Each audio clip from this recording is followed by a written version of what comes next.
حطمه بالإرادة الشعبية، بالشعب المسلح، بالشعب المسلح. وعند اللزوم ستفتح المخازن ليتسلح كل الشعب الليبي، كل القبائل الليبية. تصبح ليبيا نار حمراء، تصبح جمر.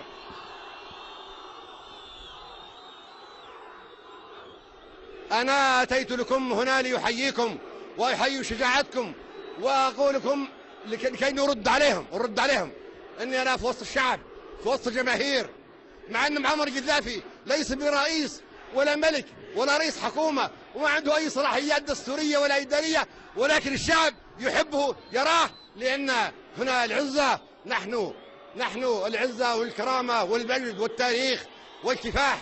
هذا الشعب الذي ركع إيطاليا وقبلت يد ابن عمر المختار، الثورة التي ركعت إيطاليا وجعلتها تقبل يد ابن عمر المختار، شيخ الشهداء، بطل الغابة، قائد المقاومة الوطنية الليبية.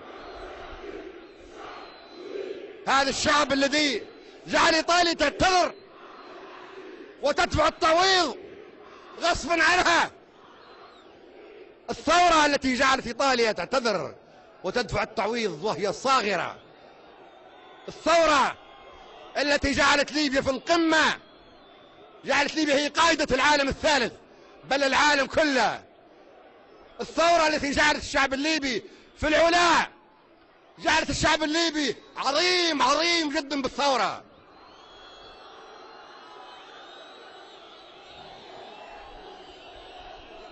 وعليكم أن تغنوا وترقصوا وتستعدوا، غنوا وارقصوا واستعدوا.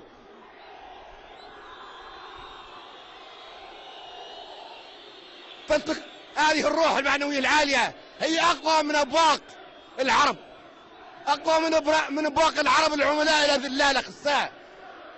انظر يا أوروبا، انظر يا أمريكا، انظر يا أيها العرب، انظروا للشعب الليبي. أهو معمر قذافي في وسط الجماهير، في وسط الشباب.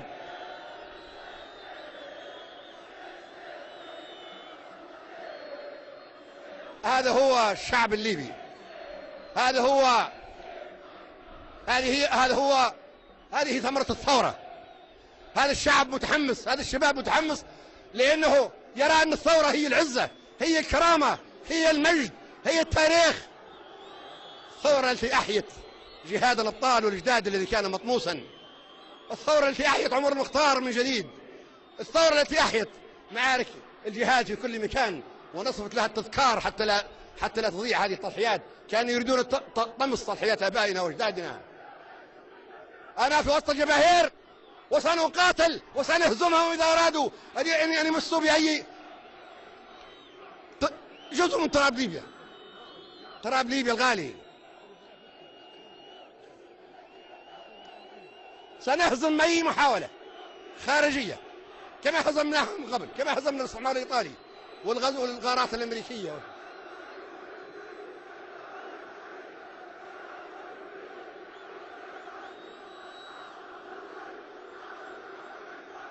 هاي القوة التي لا تقهر، هاي قوة الجماهير، قوة الشباب.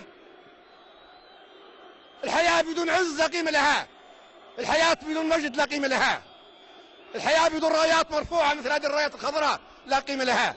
حياة لها قيمة لأن فيه العز والمجد والكبرياء والنصر والعلم الأخضر الخفاق.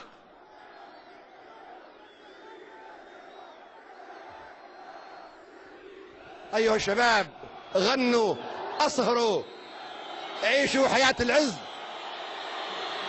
عيشوا بالروح المعنوية العالية.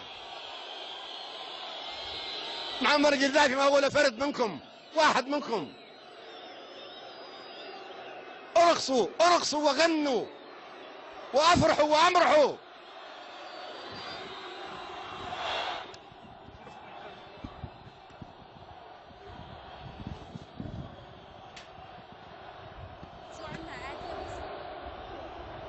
عبد السلام حسن،